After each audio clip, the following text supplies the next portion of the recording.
Hey there, BookTube, Noah, everyone who reads and must converse, and my name's Noah, and I like to party, right? Happy Friday, everybody! Very cool to see y'all, and we are set for a pretty fun night. I have a lot to show. I came upon some crazy books. What's up, PG? I ain't finna read that. Nice to see you, brother. So, I came upon some crazy books this week. It's been crazy busy this week. We had um, a great video discussing. I started a discussing. Hey, Ineffable, nice to see you, brother. Always cool. And I tell you, when I dropped that video, hey, Danny at Spinelli Speaks, nice to see you. Awesome. Rick, hey, buddy. I know it's like what 3 in the morning over there. Thanks for coming by. The Falcon TGIF, baby. Yes, that's what I'm talking about. Hey, Paya or Pavio. Attention. Thank you very much for coming by, brother. Moto Hero in the house. Moto Hero is CS Miller Books on Instagram. He is the man. I seen you doing your dances, bro. Happy for Friday. Me too. So I dropped a video earlier this week that was like a kind of a tag that I was thinking about, but I was more thinking about like what constitutes a perfect book, if there is such a thing. And I tell you, the conversation and the back and forth and the kinds of explorations that has kicked off has been super fun. I've been talking to so many people. I hope some booktubers really pick it up and start doing start it as a tag, because I didn't, tag anybody. I didn't really make it off as a tag, but I really do hope it goes that way, because it really is it is a very interesting topic to explore. Hey, Recognitions Book Club, that's what I'm talking about. Yeah, nice to see you, man. And yeah, Rick don't sleep. Rick will sleep when he's dead. Right, Rick? Hey, salutations, Summer. Nice to see you. Thanks for coming by. So I'll show y'all right off the rip the most awesome book that I picked up this week. It was complete luck. Okay, what I found, a first edition hardcover of Borges, The Book of Sand. This is 1977. You can see how discolored the spine is. I think it's supposed to be brown like the rest of the book, right? But it has just sat. And so Book of Sand is one of the later collections that Borges put out. This was put out in 1975, originally in Spanish, published in 1977, the American edition. So Dutton is the publisher, and I almost don't want to say, but nice. Hey, Pax Americana, nice to see you. J Mad Ducks in the house. Very cool. I didn't know if y'all were going to get done with your live before I started mine, brother. Who is this? Someone new? I mean, it's always someone new, brother. Pax Americana, nice to see you. Sam Dawson, nice to see you, brother, and it's been a long time. Thanks for coming by. So I got this for $4. $4 for a hardcover first edition Borges Book of Sand. Can't beat it. Can't beat it, right? Tom LA Books. It's Friday, baby. You know it. Nice to see you, Tom. Always cool. I'm gonna lay that one down because I don't want to set it up, just by itself and stuff. I want to keep it as nice as I can. I'm gonna get it. I'll get the cover Mylar and all that as soon as I can, really, when it comes down to it. Second thing I grabbed short stories. I grabbed this from the same spot. Hey, Lee, nice to see you, brother. It just came from visiting Tom. Nice. Lucky. I wish I could go visit Tom. He's all the way across the freaking country from me. Hey, Sam, cool. It's always always cool to take a break, man. And thanks for watching, for sure. So from that same haul, I was looking at the short stories, you know, and then I grabbed 60 Stories by Donald Barthelme. I don't know anything about him. I haven't read anything by him, but Jacket Rambling Raconteur said that his kind of stuff is a compliment to Borges, and we've been just getting into Borges like crazy. So when I saw this, might as well grab it, right? This is pretty much all of his collection of short stories, short fiction, and I'm gonna jump in. Gonna jump into it. This was printed, I believe, in 1981. So the year I was born. 60 Stories. I'm looking forward to it. Thank you, Jack, for the recommendation on that. And I trust your judgment. He says that Donald Barthelme is very funny. Very cool. That's right. That's right, Pax. Very cool. I'm going to check him out. I'm going to check him out. That's for sure. Tom does do fabulous videos. So the next books that I got, I want to let you know, first off, I got a very dirty book. Okay. So, you know, for little baby eyes, if there's any little baby eyes in my chat right now, you might want to, you know, look away for the next, you know, minute or so. But this is called Tendrilopolis. It's a little pocket book from Corona Samizdat. I got a those that follow my Instagram will know already because I put an unboxing video over on Instagram. But Tendrilopolis is a very dirty book written by a Serbian female, and it's framed as letters. I'm about halfway through it right now. They're just like candy. You know what I mean? You can just crush it, and I'm enjoying it. I don't know what to expect, where it's gonna go.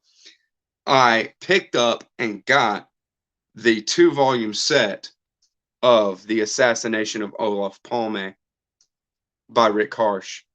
This is a Rick Harsch that I will be getting to soon, later rather than sooner. I got more pressing things on my TBR, and we'll get to that in a little bit. But Assassination of Olaf Palme, Volume 1 and 2, they're some good looking books. You can see Rick Harsch is in the chat. There he is too. Corona Summons that does need to send you a copy, Moto Hero. Who is Rick Harsch? He's that crazy picture, man. Oh, okay. Here's another one. Here's a better one. Double Rick Harsch with Rick Harsch hands. Ridiculous, huh? Dirtier than Anais Nin, for sure. As far as I've had experience with Anais Nin, only I read Little Birds, and I read some of her diaries, but it is dirtier than Anais Nin. Hey Rick, hey look, there's Rick Harsch. Wait, there he is. There he is. Very cool. Nice to see you guys. Y'all are funny. Yeah, no shit, right? Find a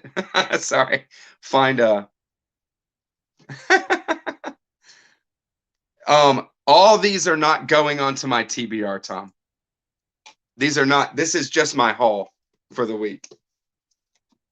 You know, just what I picked up, but not what is going on the TBR. I also got the new printing of Chandler Brossard's As the Wolf Howls at My Door. This book is awesome. And I can say that with certainty, even having not read it. Why, do you ask? Would you like me to read the back?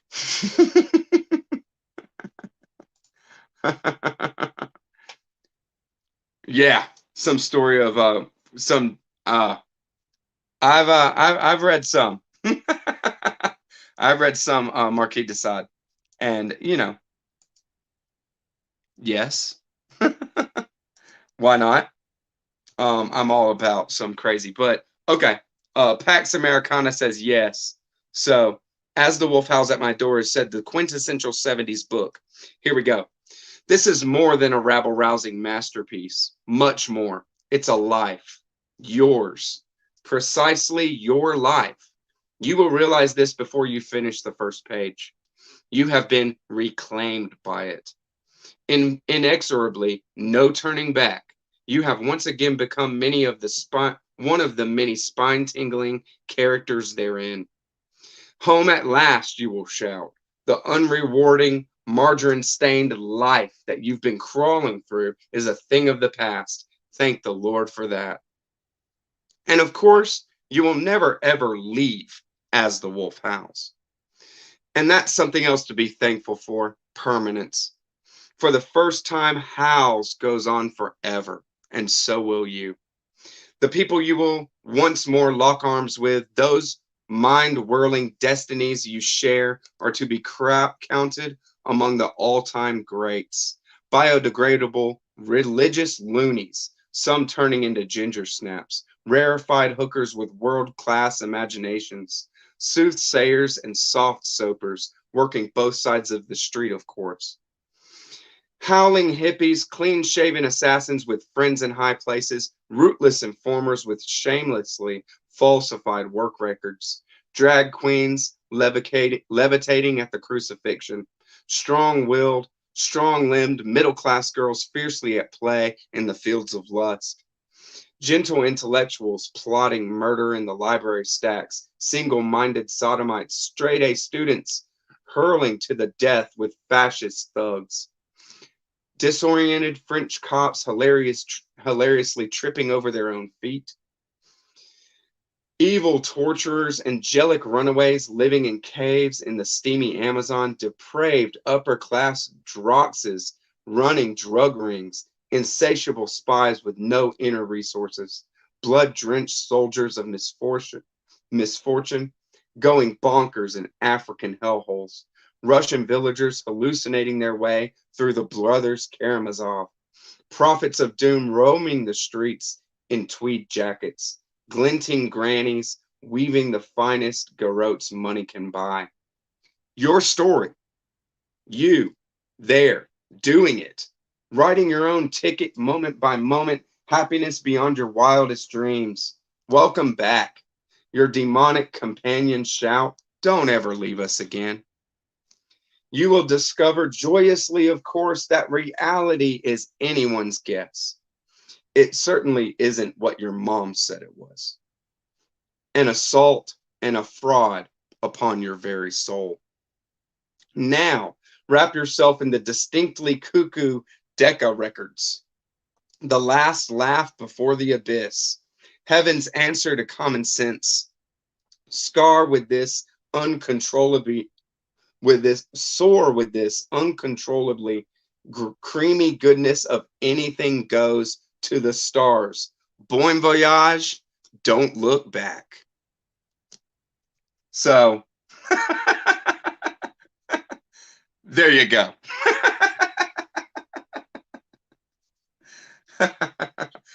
Very cool, Moto Hero. I got a first edition hardcover as well. I'm going to be reading this one. Thank you for keeping that on the back of the book, Rick. It is amazing, I tell you. Hey, Christina. Thanks for coming by. Nice to see you, Christina. And Jack, Rambling Raconteur. I already showed that I picked this up on your recommendation, brother. So thank you very much for the recommendation. I'm going to jump in and check it out. So, As the Wolf Howls sounds like a freaking, just a crazy fever dream, right? Hey, Travis. Nice to see you too, brother. Awesome to see you. Thanks for coming by. Brossard did write that. That's right. Thank you, Rick. Very cool. And then the last thing I want to talk about, and the first thing for the next part of our for the next part of tonight is the Manifold Destiny of Eddie Vegas. And those that haven't, don't keep track of me on Instagram will say, why are you holding up the Manifold Destiny of Eddie Vegas? You read it last year, right? You did a review on it, right? Well, it's an amazing book, one. And this one's all the more amazing because Rick Harsch has signed this with his blood, right? If he wants to tell the story, he can. He's in the chat box. But this book is the impetus, the thing that started a project that I've been covering here on the channel. And it is a brand new book that's coming out that is already about to drop. Most people know what I'm talking about. If you don't, it is America and the Cult of the Cactus Boots, a Diagnostic. This is the website you can go to get some more information on it, or check my playlist. Phillip, Freedenberg, and I did an author interview earlier this week, and it went great. And he's going to be hanging out tonight. So you ready, Phil?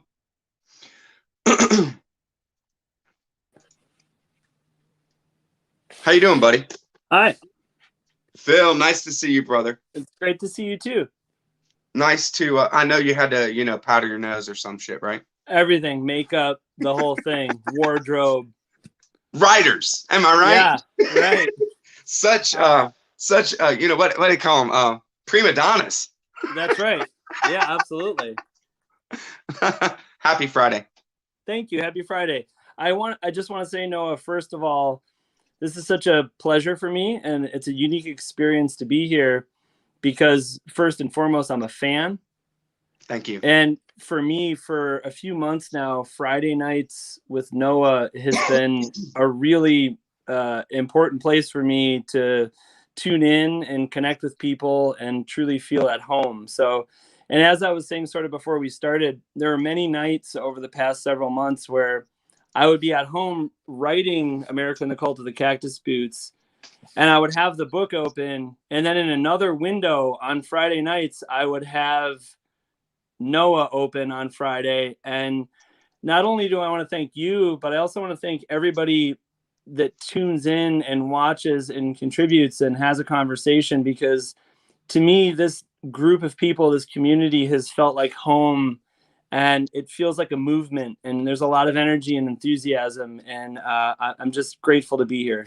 There's definitely a lot of energy behind it. Everybody, anybody who wants to shoot questions for Phil, whether it be what is it like to be an author and to do what he's done in the modern landscape, all the way up to whatever. Sure. I mean, we're just hanging out tonight. Yeah. And I wanted to give the community an opportunity to just ask whatever they wanted, right?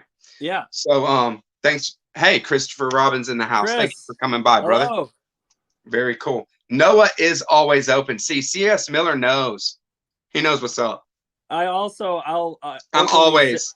Yeah, Jason, thank you Open for being sense. here. Yeah, absolutely. Very cool. So you and I came in contact with the Manifold Destiny of Eddie Vegas at about the same time. It was fall, somewhere around fall of last year. Yeah. When we came in contact with it. I'm sure it was Leaf by Leaf's video. It was. And we saw it, and we were like, I'm in. We talked to Rick, we get the book, and it took like 3 months for it to get to me. Yeah, I do. I want to just share that I am deeply thankful to Chris Villa at Leaf by Leaf for his video, because he's unquestionably my link to Rick in the first place. And when he made the video, I thought to myself, whatever this is, I need to find out what it is, and I need to get a copy, and I need to read it.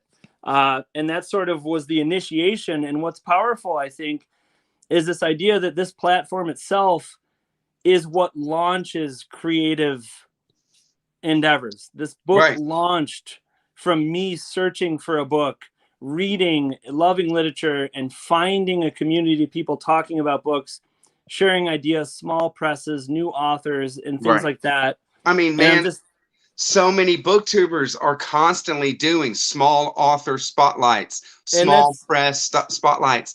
And I mean, you know, it's not for like viewership. Nobody knows who these people are, but it's like getting some exposure and like, you're right. And it's there. And I've been an example of that because I truly think this book is nowhere without all of the people in the YouTube community and the Instagram community that we've been able to communicate with and share ideas and have a conversation. And it really feels like a movement to me where we're unified in this sort of pursuit of discovering books, reading books, having conversations about them, writing books and publishing books. And we should feel that sense of empowerment that we're doing something together. I want to just, first thing, Black Sheep Books is Jason Harrigan. Thank you for coming by, brother. You're a cool dude. And I mean, he's in Ireland, and he's asking, is Phillip's book available in Ireland? Of course, so, we'll send him a copy. Rick Harsch is printing these books out of Slovenia. So he's actually a lot closer to you than he is to me. Yeah. And so let's knock out some questions before we get bogged down, because if people want to ask questions, the chat's going to move. So do you find the postmodern rejection of meta-narrative, big truths, etc., to still be alive and well? Your project seems to be proposing the possibility of a new opening or some new opening. I think that's an incredible question, and I appreciate that. And I'm unquestionably serving as an example that I think, undoubtedly, I think that there's a thriving desire to connect with that in the community. And the metafictional idea, I think more than ever, is going to evolve and is going to thrive, especially as we're inundated with technology and we're inundated with more and more information. I think the maximalist, postmodern, experimental novel may effectively have a resurgence, and I think it's going to speak deeply to the current state of our world. So I think the future for it is great, because there's going to be a movement of people that are going to say, what is the nature of information in the world, and how are we interacting with it? Right. And what is it doing to the nature of our sort of cognitive experience? So I think books that sort of start to talk about... I think what you're saying, I mean, it evolves along with life, man. We're totally in different situation, different type of human beings as far as what we do than 20 years ago. And I mean, the narrative, the way that we see interactions and narrative, especially in like a metafictional way, is going to have to change with the people. I mean, it's our consciousnesses that are doing it. And this is a question that I did want to ask you and us to kind of explore if we wanted to as well. Travis is saying, what the heck are some of your favorite books? Well, first of all, I want to say, Travis, happy Friday. And thanks for being here. And I've communicated with Travis, and I've had a lot of nice conversations with him. And I have a foolish stack of books here that I would like to run through and just sort of share some of my influences. And we can do that. First of all, I mean, you know, just some of your favorite books. Yeah. Manifold. I mean, it's an amazing novel. Another one that plays a big role in Cactus Boots is David Miller's The Philosophy of Creativity. And David Miller was a professor of Rick's when he was younger, and this sort of played into the development of Cactus Boots in a unique way. And I think this is a very powerful book. In terms of some general books, I have a few that I wanted to share. I'll get right out of the way.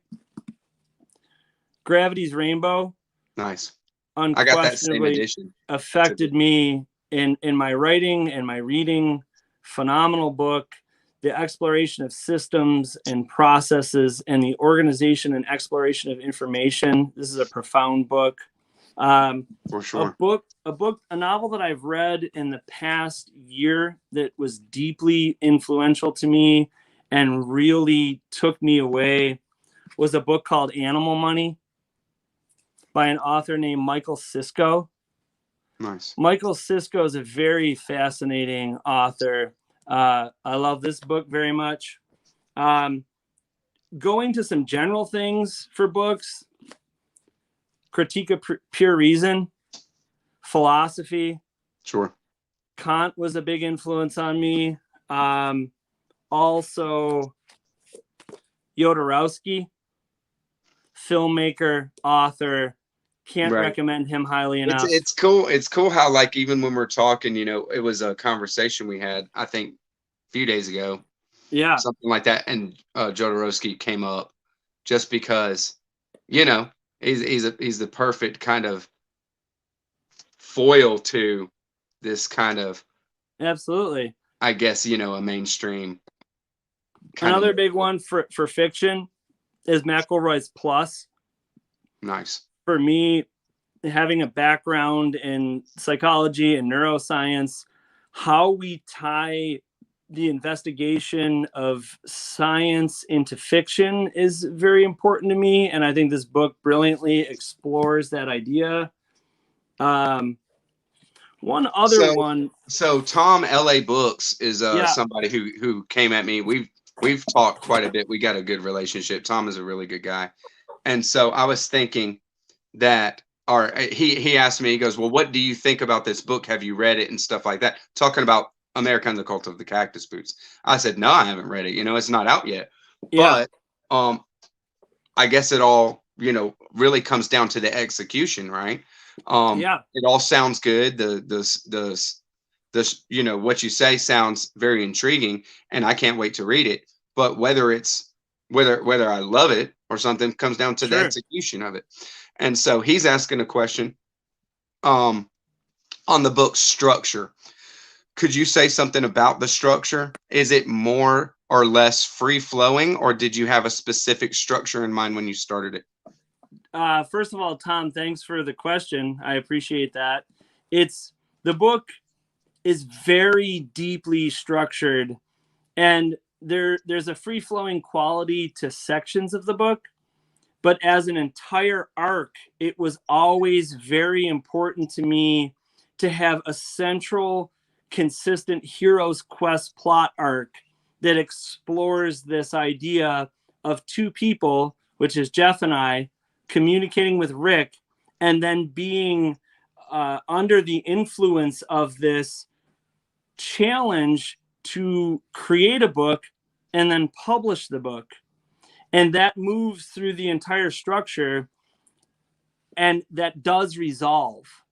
So it's very important to me to share with readers that I would never ask that someone endure the intellectual rigor of such a long book and not offer a unique and vivid resolve.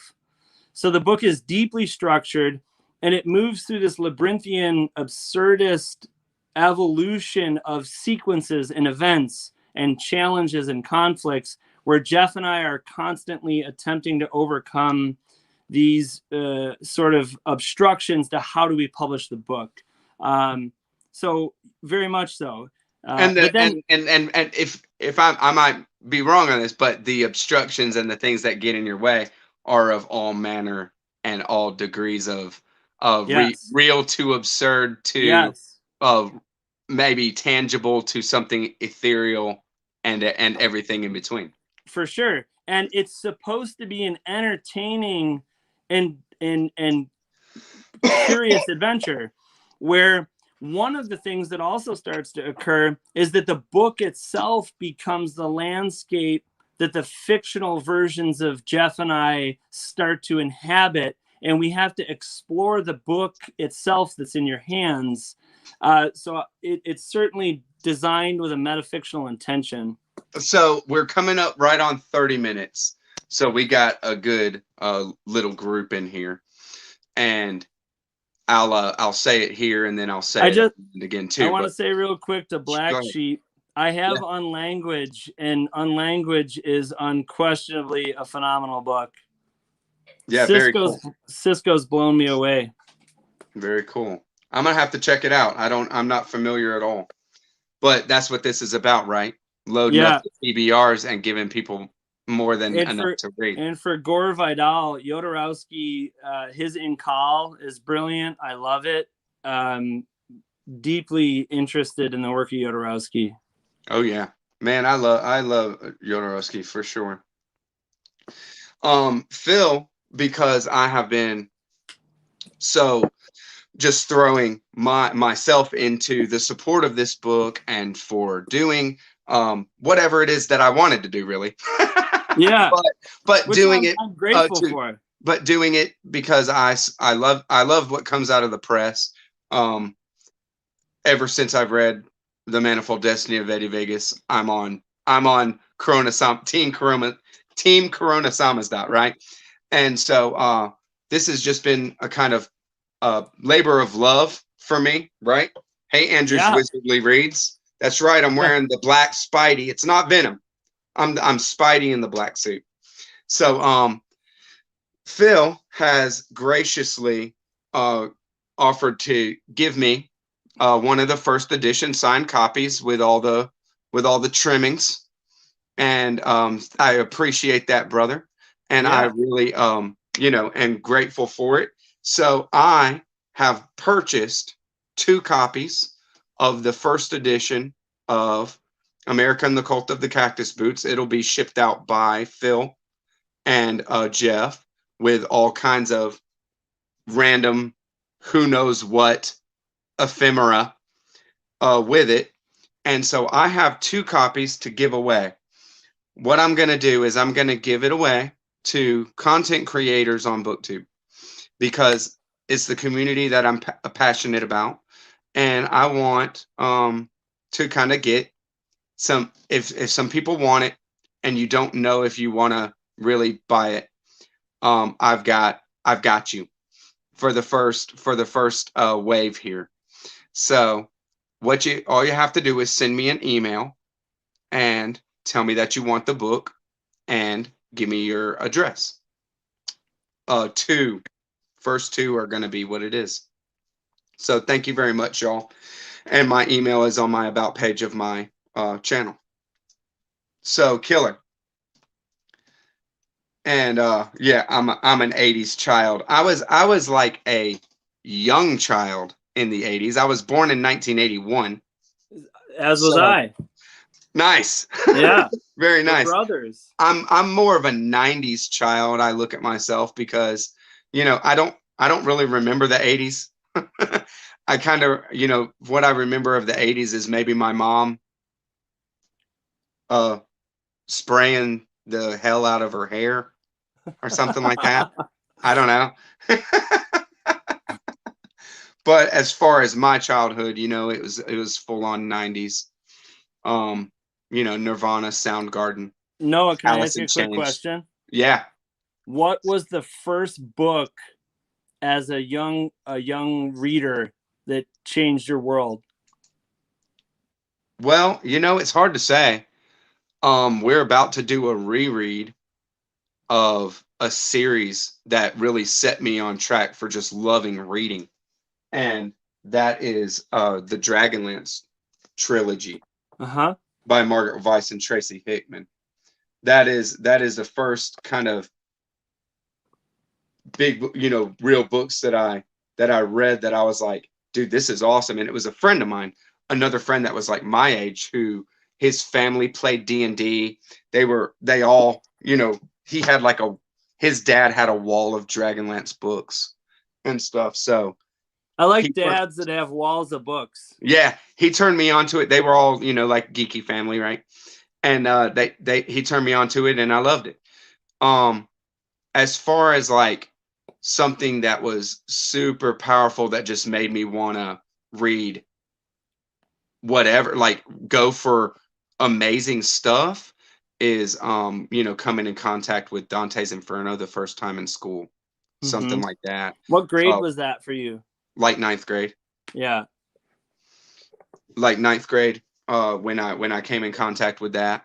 Before that, all in middle school, and I was reading sci-fi, Yeah. just genre sci-fi, and I was reading Michael Crichton. I've read so much Michael Crichton when I was younger, and Stephen King. Yeah. You know, just everything, because that's what my mom read, Stephen King, and so we just would read stuff together.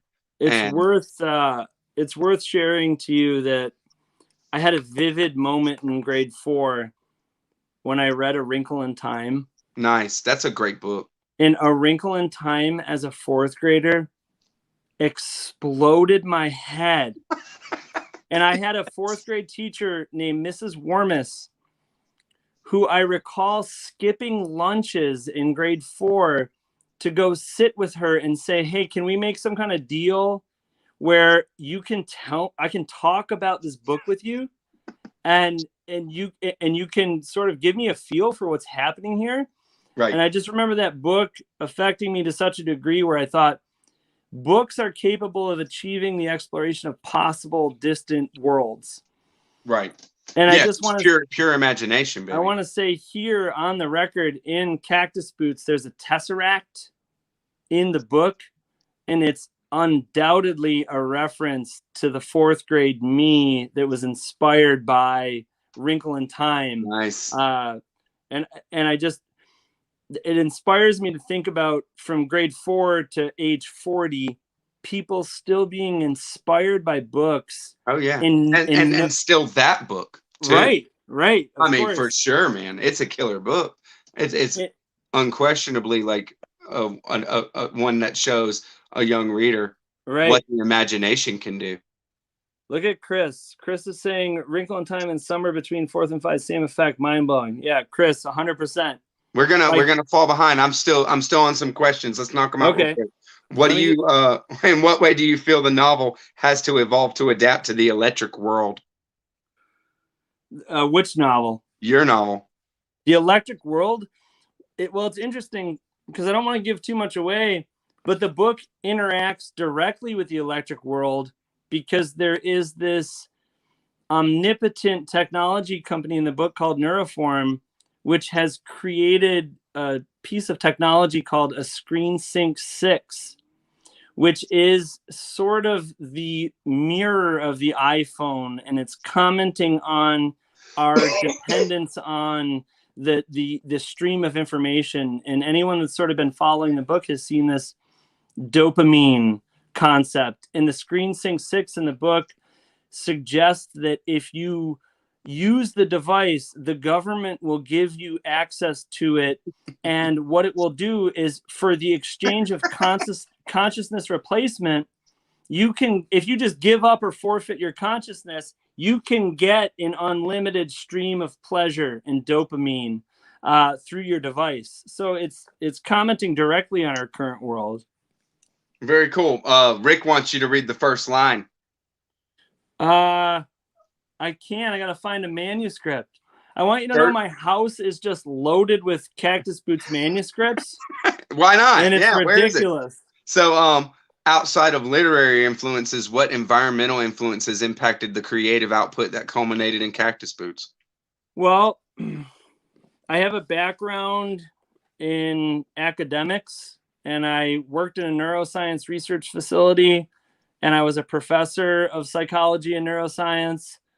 I also have a history touring in a band. I spent 10 years traveling the world in a band. So the sort of creative infrastructure of my background is far-reaching, and that's all sort of influenced where I'm at today. Very cool. So Rick wants the first line? People love some Wrinkle in Time. And Christina, you do have to read it. You must read it. It is just, you know, it's also, one of those. To Rambling Raconteur says, I can't wait to read A Wrinkle in Time with my daughters. Yeah. I too have young daughters, and sharing books with them and seeing them make similar discoveries is a deeply inspiring thing. Let us know how that goes. Heck yeah, dude. Jack is awesome. Jack is Rambling Raconteur.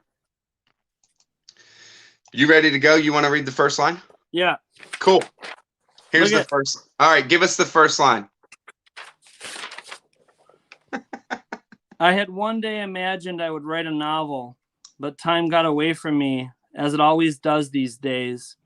But like everyone else in America, just a few moments before the end of the world, I instead brought my hands up to the side of my head, pulled my screen sync 6 down over my face, opened my eyes, dove deeply into the stream, and watched the world quickly drift away. Nice. Thank you, sir. So very cool. So there was a comment that was and I just wanted to, you did kind of brush over it earlier, but I wanted to just drive this home, because I'm not looking to get your book to, read something dry, and to read something that is just something that I have to study and think through. Reading is a full sensory, full consciousness endeavor for me. Sure. And so entertainment and having fun and being and laughing is one of the best things that can happen when you're reading a book. Of course. And so these kind of things are something that is pretty much essential. And there was a comment that just kind of spoke to looking at it, and what I got was that it was looking at it like it was kind of more of a textbook, something like that, something to, like trying to teach or something like that. And I was wondering if you wanted to speak into that then, because we want to give everybody an idea of what this is about. And sure, I want to be entertained. That's for damn sure. Yeah. Well, the fun of that is that there's no part of this that's supposed to be instructive on a philosophical and intellectual level that excludes anyone from the experience, because it's almost written like an absurdist film, where at the center of the entire project, Jeff and I as characters are trying to move through a quest. Right. And what I'm striving to do, in a sense, is say, especially including the illustrations and the visual element of the book, the reason that those features are built into it is to say, how does the novel compete as a form of entertainment with a phone and with film and television? Right. And is there a death of the novel in the future? And I would hope to say that what Cactus Boots is trying to do is create a multimedia experience that is supposed to be entertaining on a level that it competes with the behemoths that are trying to extinguish the effectiveness of the novel from our cultural conversation. Well, I mean, it's almost that thing of you can't serve two masters or something. And when it comes to it, when one thing is how you consume and how you get information and how you waste your time. Right. And then, I mean, so many people would just say, you read book. How do you find time to read all these books? I don't have time to read. I'm like, yeah, well, it's because I don't do all that other crap. Sure. But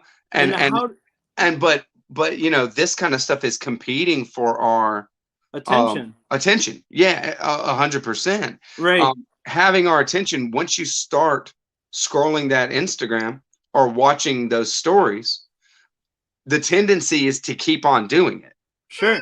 And I would argue that the moment we forfeit the focus of our attention to something other than the expression of our own interest and individuality, it's at that point that we become easier to control.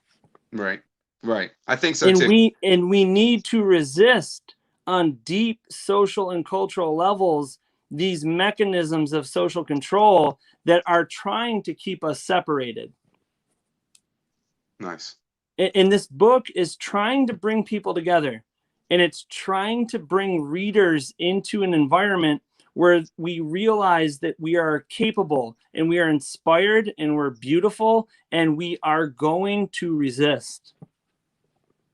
Yeah, I think so too. And you know, no matter how dark it looks at some points and things like that, there's a thirst, there's a need for stories and for new stories and for you know, just everybody's looking for somebody who can give them that, and they want it from somebody. They want it from an actual human being that they can, that they know their name, that they can put a face to, even if it's you're right, you know, a painting that's not, you know, a painting of Dante.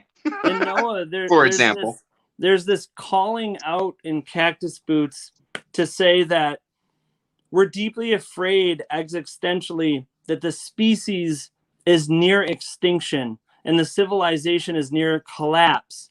And we want to call out to say, have I been heard? Have I spoken in a way that we connect? And I feel that deeply at the end of the day, all of us want to have that sense of connection. And the whole theory, or the sense of being somebody. Sure. The whole thing of have I been heard is like a sense of like, hey, I'm here. Does anybody give a damn? And I'm a human being. Does it matter? Right. At all. It brings me to this idea of the film Network when he says, like, I'm sick and tired of it. I won't take it anymore. And the whole theory of what the cult of the Cactus Boots is just a construct of readers unifying around a book in a voice and a vision and saying we are a part of something bigger than ourselves. And it's outside of government, and it's outside of all these structures that try to inform us about what we should believe in. It's actually like a primal thing that could never be ostracized from us. Right. Hey, Becky Bryant in the house. I was wondering if you was going to make it by tonight, Becky. I hope that Scott is doing all right. It's been a while. It's been a while since I've talked to him. So Scott is supposed to be on a buddy read with me through Underworld. You know, I'm about 350 pages through Underworld, and I haven't you know, I haven't been crushing it like I thought I was going to, because I don't want to leave buddy reads in the dust and things like that. But it's good. White Noise is a masterpiece. White Noise is amazing. That's my favorite so far. I mean, I haven't ever read Underworld before. White Noise is great. This is the best nonfiction book I've read in 2 years. Nice. And this is The Archaeology of Mind, The Neuroevolutionary Origins of Human Emotions by Jock Pangsep. Beautiful. I swear to God, Jack, this guy's always after me, man. Ooh. I need somebody to go to Arizona for me, and Jack at Rambling Raconteur. No, I've read Tillich's Courage to Be. I also want you to know that right now I'm looking at a sequence of screens that is so overwhelming. I don't know what to do. So I have a computer and I have a phone, and we're all victim of the technology, and I'm doing my best. Full Shelf says he loves White Noise. Jack at Rambling Raconteur says Running Dog is his favorite Delilah. That's up here. Running Dog is phenomenal. Also, Underworld is incredibly inspiring and vast and tries to comment on what it means to be a human. And the funny thing, too, I just want to say about Cactus Boots is that there's this idea in the book that tries to just say, what have we said as a species about what it means to be a human being? And I feel that most of us share a deeply common bond around this idea of the struggle of being a human being. Right. And we're I mean, what does it even mean? What are we supposed to do? And we're searching for meaning, and we are constantly faced with the pressure of this vast amount of information. And I've talked about the book as an information system But what that means to me is just saying, how do we make calculations that are meaningful about all of this information that suggests maybe existentially it's meaningless? Right. But then we read books and we have conversations and we connect and we say, wait a minute, it's about one another. Right. Well, I mean, I just when that kind of thing comes up to me personally, I just say, and I'm like, you know, my heart tells me, yeah, that it matters. Okay. Right. When I say something and somebody smiles at it because we have a connection through that, it's great. When you know, tomorrow's Saturday and it's my daddy-daughter day with Zelda. Me and Zelda, and I see the joy in her eyes as she's saying goodnight because she knows tomorrow's going to be so great. And I'm like, well, this is what it's all about. Of course. This is it, you know, and it's not it in a, well, this is just it. And it's this little thing that thing is everything, because it's the beauty of taking responsibility for the creative action. Right. And all that Cult of the Cactus Boots is saying, I take responsibility for trying to be responsible for creating something meaningful and beautiful to me. Right. And if anyone connects with that and it resonates, that's what fiction is supposed to do. And it's powerful. And I hope for change, and I hope for inspiration. And someone reads Cactus Boots and they come out of it and they say, holy shit, I want to do something powerful today because I can. Right. And I want to tell you, you can. Look at what this guy did. And then you can go and see, see Phil on Instagram. And do the same. You can look at the just the conversations that we've had and stuff and think, look, this guy, he could do it. I can do something. Yes. And that's and that's even it. From the ground up, anyone that's looked at it, there's this idea that you can do the same. Very cool. Thank you so much, Becky. Thank you so much for letting me know. Scott's doing much better, and they plan to do a video this weekend. Very cool. Can't wait to see it. And tell him to hit me on Voxer, and just let me know where he's at in Underworld. No worries, because I just want to know. And it is very cool to hear how he's doing. Zelda is a cutie pie. She's awesome. I had a great time with her earlier today. We were walking and just went down to the store, got us some snacks. It was a beautiful thing, just right here at the end of these beautiful spring days. In where I'm at, you want the spring or you want the fall. You don't want the summer. You know, you're talking to a snow boy. Yeah, you're up there. Up here, Yeah. You want the spring or the fall. I don't want the winter too much, and I don't want the summer too much. They're both a bit harsh here, but the spring and the fall is right where it's at. So we're right here in our pocket. So we're here at the last few minutes. I'll show this is where you can go. This is the official website for Phil's book, and America, the Cult of the Cactus Boots, the Diagnostic, 2 copies. And there's a few content pre-orders creators left. What's that? We can pre-order till Sunday if anyone's interested. Cool. They're taking pre-orders. That's cool. And they are $30, right? $30 US. Yeah. Go to I'll put it in the description box. Sure. coronasamas.com. I think I have it. No, I don't. I thought I had a banner hooked up for it or whatever, but all good. I also just want to comment quickly on the importance of the idea of a small press and what is the function of a small press. And I cannot more deeply thank Rick Harsch for giving me the opportunity to execute He's the man. idea, because Rick has given us 100% creative control of this book, from the cover to the typesetting to the editing to the writing. The other thing that's very important to me that I've always connected with from my background as a musician and playing in bands is that, to me, a press and the importance of an independent press is the idea that it allows independent voices to contribute to what is otherwise a dominantly oppressed cultural narrative. Right. And independent presses let people speak, but it also feels like a movement to me. And what I want to say is that the moment that I joined the Corona Samizdat family, I felt like I was a part of something that was bigger than me.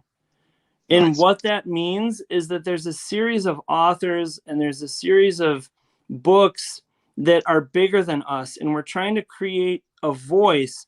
And I just want to go through too. There's Tendrilopolis. It's a riot. There's Corona Samizdat Press. There's George Salas, Sea Above, Sun Below. George is a phenomenal author trying to do the same thing that I am and explore this idea of the maximalist novel and explore difficult, challenging, exciting ideas. Wonderful. Find him. It's a great book. It's a great book. David Vardaman, incredible author. Man, I love that book. Incredible. It's a great collection, man. The amount of books that Rick has put out, it's awesome. And the scope of his vision is deeply inspiring. Skulls of Istria. Olaf. That's right. And then we have Brossard. That's right. So my hope is that what we're trying to do is create a series of voices and create a community. And I feel that I've connected with a group of people that are interested in big ideas. It's and we're great, just man. Trying to have a conversation. And what he's put inspiring. out, he just hit a year. Rick just hit a year. And the amount of work that's come out of that press and the level that it's on is awesome. Completely awesome. It's very inspiring. And to me, the future is remarkable for what we can achieve together. And as I've said recently, I feel like our successes are built on the shoulders of those around us. Yeah, oh yeah, for sure. Recognitions Book Club says he's done the Atlanta summer. So you feel what I'm saying there, brother. And then Jack says he's definitely pro Cactus and he's pro boots. As Meatloaf prunes, 2 out of 3 ain't bad. And all I'll say is that the unusual tandem of those two things paired together is certainly well expressed in the book. Bro, if you haven't got up on Rambling Raconteur, Jack's channel, I'm a creeper. Jack is one hell of a reader. Jack, I love you. Oh my God. Dude, he reads, Noah, I'm a fan. I can't wrap my head around how much this guy reads. It's awesome. Rick wants sentence 2. I have it. He wants sentence 2. He wants sentence 3 as well. Then he'll want sentence 4. Hey, how long are P and J in the word tunnels? Very long. Inhale, hold, exhale, welcome. This is a possible world. By reading this book, you shall enter the ethereal plane of the 4th dimension tesseract. Submit to the cult. Enter the realm known as Calcaltalum. Fool the body to free the mind. Enter the unified field. Yeah, buddy. I can't wait to get my hands on it, brother. And we're really days away. I think what is he getting it? Rick, you're picking it up on Monday, right? And then it will Why don't you just bring Rick in? Get Rick in here. Where is Rick? Rick, are you in there? Bed. Rick, are you there? Rick.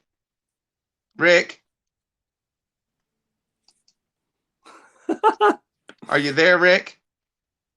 If you're there, click on the link. Not on the screen, Rick. In the chat box. Also, I just want to say that my brother in all of this, Jeff Walton, it devastates me that he can't be here, but he's on a plane to Texas right now, and our love for Jeff is monumental. Right. I tell you, I didn't even say anything about it. I can't believe I just went to it because Jeff and I have been unified for 20 years, and this book is nothing without Jeff. The book is nothing out without my wife Heather, who edited the book tirelessly. I told him, I told Jeff, I said, look, man, on our video, I said, look, I'm gonna be with Phil and Jeff live on the Q&A, and then I show up with no Jeff and don't even acknowledge it. But we got the next best thing. Here we are. What's this? What's up, Rick? Oh shit! I was just sleeping. My dog here. My dog was typing some shit on the phone. Rick, I'm glad you figured out how to hit the buttons, man. No, the dog did that. The dog did that. Cool. Rick. Hey, man's best friend, right? Well, here he is. Here he is. Oh boy. Yeah, he's really curious about that word tunnel. You know how dogs love tunnels. I just saw that he wrote something about the word tunnels. I hope he gets out. He just left the couch. He's had, he was fine. He was fine. It was Christopher Robinson. He's got a shepherd too. Oh, I don't have the book, but I just want Chris to know that the Trinity is the word terrorist network, the new pyramidal power structure. What's Livey saying? Do you have a copy of that, Rick? What? Or not? Do I have a copy of what? Of Americana Cult of the Cactus Foods? No. No. Okay. No, I don't. They sent some. The printers sent some. The printers sent you teaser pictures? The book is. They sent the first copy. They're celebrating with us. Rick. Yes. Rick, yeah, I just want you. I want they you to care. know that my brother Jerry very much was curious if that was your hand in the pictures. And I said, no, that's Darinka. That's not Rick's hand. I thought it was Rick. I was like, man, this guy likes to keep them a bit long. Yeah, my brother was very curious if that was a Harsch hand. No, at that exact moment, I was actually, it's a Cactus thing. Yeah. I went and bought some because my birthday Monday, and I got some money. So I went to buy some hot peppers to grow this summer. Ghost peppers? I was at the Agraria, and Let's say hi to Josh. I fell on a cactus. And hi to Chris. I had like nine big spines in my ass. I'm gonna get those out. You're gonna get them out? I'm gonna get them out. The big spine that I want to get. The big spine that I want to get is that book right there, man. Did you see that spine? Oh yeah. Great spine. It's a great spine. The green darkens a little bit in the process. So so the cover is actually, it's nice because the cover is going to be slightly different. And so after all these months, it's going to have some color variation.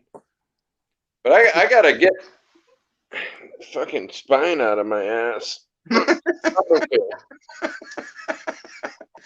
Rick, I'm okay. I can endure. I mean, Rick, it's only like 7 o'clock on the west coast of United States, man. Baby ears. That's where I do my best thinking, on the west coast of the United States. I'm coming into my own right now. Moto here said he's sending back his copies if they aren't the right color. So, what color does he want? Because I got children. They got. He wants the same green that's in the M on his. You see that? You see that? Yeah. what Jason doesn't know is that there's a high probability of him being in the same state as us, is that he gets a truck full of Phillip Freedenberg, Heather Smith Freedenberg, Jeff Walton in a vehicle on his door throwing cactus boots at him. So he better be careful. Yeah, we'll teach that fucker to buy too many books from us. Oh, There's also, it's worth saying that there was a weird time in 2013 where I went through Rick's town, and I didn't know Rick yet. And I was in Slovenia. Oh, in Slovenia. Yeah. Rick, you went through did you actually go through Isola? Yeah. I threw cactus seeds all over. Did you get hit by an egg? It was, yeah, you threw it at me. Yeah, because there was a time when I was throwing eggs at vehicles that were not driving as I wished them to drive. The ones that had New York State plates? I don't recall. There are so many plates I hit. Ljubljana is on the coast. Anything with Ljubljana, we hit. But, Rick, do me a favor. Yell Jeff. Yeah! Jeff! Jeff! My whole family's going to be yelling Jeff. You know, they're asleep. We yell Jeff. Jeff. Hey, Jeff. Jeff! Hey, Jeff. Hey, Jeff. Hey, Jeff. Well, oh, Jeff.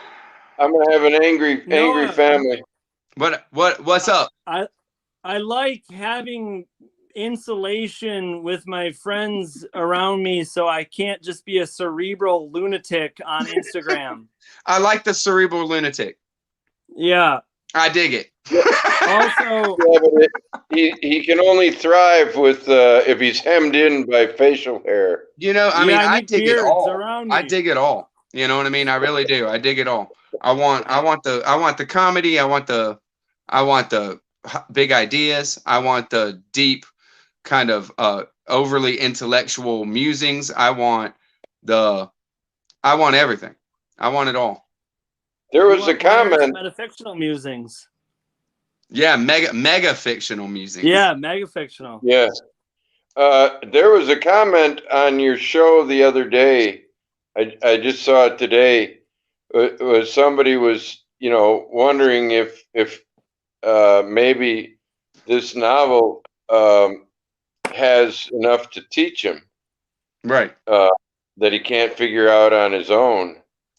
And so I just, I have no idea. But the first thing I thought of is, well, if you watch that whole video, you find out about that there's 80 pages of ironing contests or, something like that. I mean,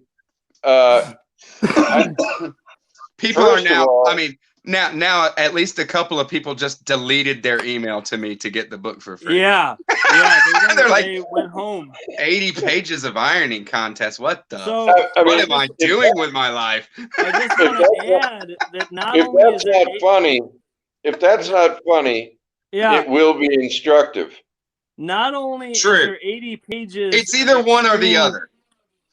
Not only is there 80 Right. pages of an extreme competitive ironer that's an invisible character from my first unfinished novel, there's a sequence where there's an instructional psychoanalysis of ciabatta bread that's burning, roped onto someone's feet during the running of the bulls.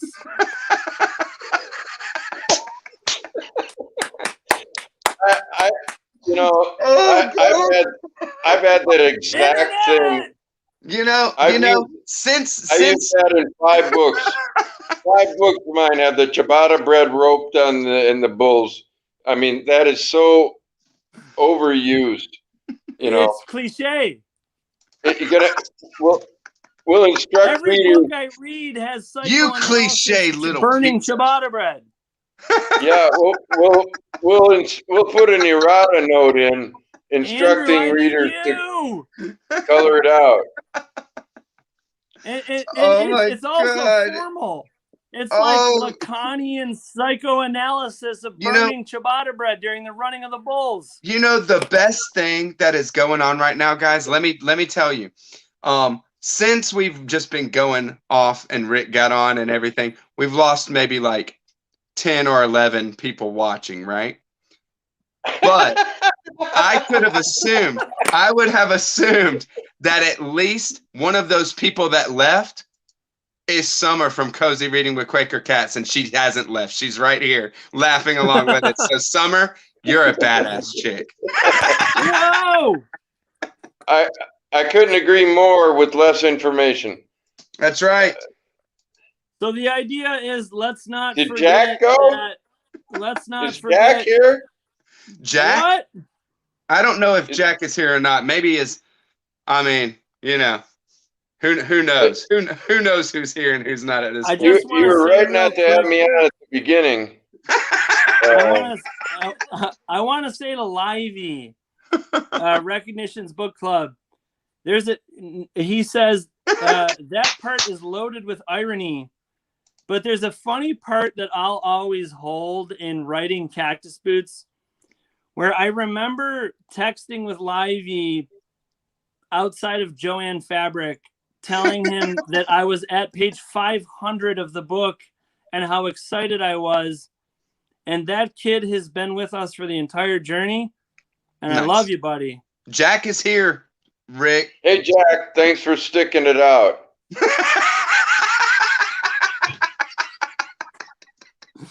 Rick. Killer Rick. Good job. Well, I bet Rick, Jason I left. wear a bandana. Alexa, you feel free to watch it at your leisure. That's for sure. All good. We got people just showing up. You know what I mean? Let's go real quick. Jack, you're awesome, man. Let's go real quick. I'm dying. Y'all are hilarious. I'm loving this. Rick, what are you doing? What am I doing? Yeah, Rick. What are you doing, Rick? It's like 4:30 in the morning for Rick. Yeah, I've been doing all the things you do to stay up as late as you can. And thanks, Jack. Just wait till we show up at Rick's house.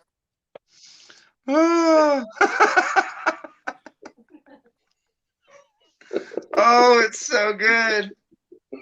Oh my god. My house is an open. My house is an open book with tunnels. That's what I'm talking about. There's just an important moment because not only have Rick and I created books ourselves, but we've created a multiverse of books where they cross over. Hold on. Right. It crosses more than you think. I got this book, Seshu Foster's East Los Angeles Dirigible Air Transport Lines. Just got it. Turn to page 69, and I'll just read a brief passage. It's a good page to go to right off the rip. Yeah, 69. Yeah. He says, my favorite writer, Rick Harsch. That's mathematics, yeah? That's math. It's math. Hey, you know. It's mathematics. That's right. Can I read the fucking thing? Would you let me do it? I don't know. Can you? I don't know. My favorite writer, Rick Harsch, that's how you know it's fiction. Nice. Coming from a long line of subway tunnel families and high-climbing ironworkers, author of the trade classics Belaying and Rappelling with Guts and Sensual Buildering and Erotic Stegophilie, I Like It on Top, writes, the fucking fascist capitalist assholes, both as a class and as individuals, goddamn, want us motherfucking dead or fucked up and frozen in catatonic postures of shit-eating horror, blindsided by their horrible motherfucking goddamn fuck-off piss-ass delusions of grandeur, those motherfucking assholes, that's why we have to camouflage in the infrastructure.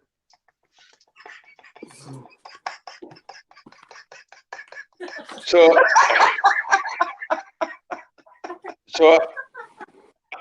it's even.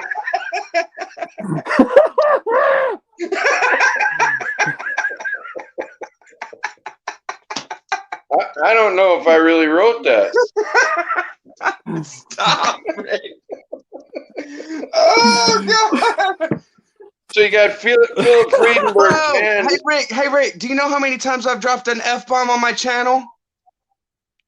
Wait, None? you guys are swearing? As many times as you've dropped one on this show. That's it. I'm quoting literature. I'm quoting literature. God. Where's my Rick Harsch face mask? Oh my God, dude. I think it's under the chest set. But No, let's play chess soon. I'm crying over here, guys. I swear. I'm talking about the movement. You got, the Freedenberg hands somehow got into the. Hold on, people of the internet. I don't. Yes. Yes.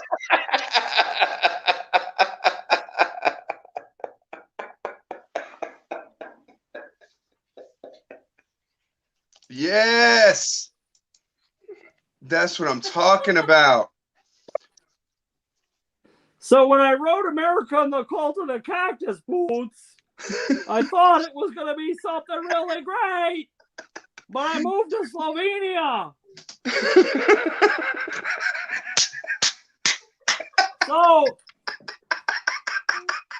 So I wrote Voices After Evelyn. And when I first wrote Voices After Evelyn, it was a mystery. But then after that, I wrote The Manifold Destiny. And then this crazy asshole with white glasses wrote Cactus Boots. This is TV. Yes. This is TV. This is TV. Yeah. We're mass communicating. After Evelyn. I just want everyone out there to know that if they are mocking me, I will figure it out sooner or later. No, Rick, you're our hero. You're a hero.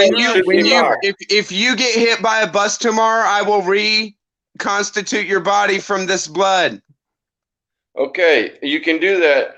But the story, Noah, is simply that a guy talked me into sending this guy a book, and I had to open a new box, and I cut myself. I'm not buying it, Rick. I'm not buying it. You're not buying it. I'm not You already buying got it. You already have it. Why would you buy it? I'm not buying the story, Rick. Is this Rick. on CNN tomorrow? All right. Noah? Okay, Noah, you want the real story? Air on CNN? You want the real story? Yeah.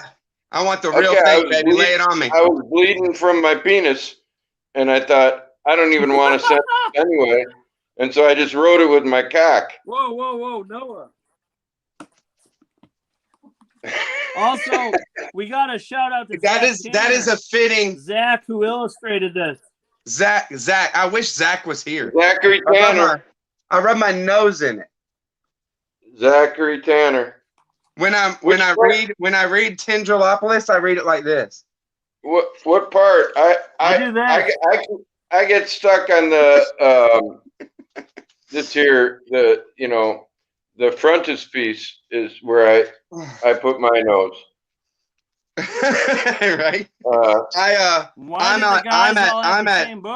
I'm at letter the 8th, Bacchus. That's where I'm at right now. Oh, really? Yeah, Zach didn't actually draw that one. I figured so. Okay. It's not as good as the others. Here's where Phil lost his Please. This is where Phil lost his teeth. Right there. All right, I think it's safe to say that this one's not going to be monetized, y'all. All right. What do you mean? You want to make money? No. I don't want any kind of checks or shit ran on a video to find, you know, a bunch What kind of a world are you living in? What do you care? we're living in a world where, you know, everything is ran by a thing that I clicked I agree on that I didn't read, right? Yeah, okay, but that doesn't mean you can't say I have a sphincter. No, You know what I'm saying? but it might mean that you can't flash a big ass cock on the screen. Well, I was flashing the small one. All right, I would never- now I got to see the big one. Oh, now you oh, okay, hold on. It is I for can't real. find it. It is for I can't find it. I think the dog made off with it. How many people can we get to go as Rick Harsch for Halloween? 7. I'm out. At least 7. I'm out. Yeah, Rick will go as somebody else. Yeah. And we'll all go as Rick Harsch. I'm just gonna go as the back of my head. Oh God. Let me dare ask, does anyone have question of these animals? Yeah, does anybody have any questions? I mean, I'm almost at an hour and a half. I'm gonna have to cut it. You mean we're not going to do this forever? I'm sorry to say. No, doesn't this run until next Friday? We're just gonna go on into the next Friday wrap up. All right. This is Until we get a question from the audience, piece, right? I have a question for Noah. Yes, sir. Is your middle name Letdown? My middle name. Oh, come on, Rick. Don't be like that. What does that mean? Is your middle name sensitive? Nobody has a question at this point? Livey is correct. Rick does have. No, I quit bearding my fucking books. What? Andrew says that you need to do vlogs. You know what those are, Rick? Well, I know I have a booktube. Is that close? Kind of, but no. A vlog is a type of video where you kind of film. Rick. Yeah, hi booktube. I'm Rick. If you just film like you doing what you normally do, like you film it. A vlog is a video where you're logging like what you'd normally do. You know, go out and walk the dog and film a little bit of that. Cut that into the video. I did one of those, but hardly anybody watched. Yeah, well, after this, I'm sure you might have a few more subscribers, Rick. It depends who I run into when I walk the dog. Y'all, Rick Harsch has his own YouTube This is channel. going for 7 days. I never talk about it. Yeah, I know. Noah started off his fucking his review. Hey, Rick. Noah started his review by saying Rick has a YouTube channel. I don't recommend it. That's true. That's true. You did that. It's 100% true. I did that. And I mean, I stand by my words, but it's not because it's not entertaining. Those are my real eyes. And I mean, look at which one is the real Rick? The one with the real eyes. Yeah. Yeah, I got Rickworm. They come out of my eyes. So but you have reformatted and rebranded your YouTube since then. Well, you know, I started it just to make fun of the fucking self-important writers doing master classes. And I think it kind of reached its peak when we tormented Neil Gaiman. We actually kidnapped him and tormented him. That was awesome. You let him out? Have you let him out? I can't answer that on a channel where I can't say fuck. I mean, oh my God. I think I'm entering in there's a universe Jason here. has a question. Good. What is it? And Moto life? Hero has a question. When is he gonna get his freaking books? I'm gonna drive over. Okay. I'm gonna drive over there and deliver them. I'm gonna do you a solid, Rick. I'm gonna do you a solid. I'm putting your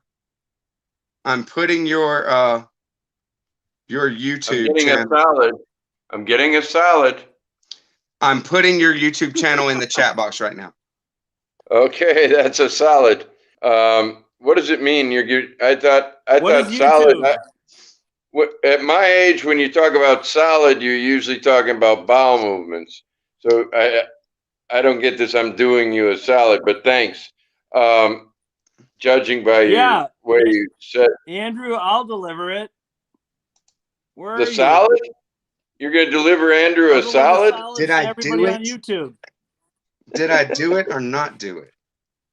Well, you know, should I I'm just sending deliver the books, all the pre-orders? I'm sending the books priority, and what is that? And what's that? What's that in my camera? What is that? Fucking hell. Anyway, it's gone. Okay. Jason, we're sending the books. Indiana, I'm coming. We're sending them. Indiana.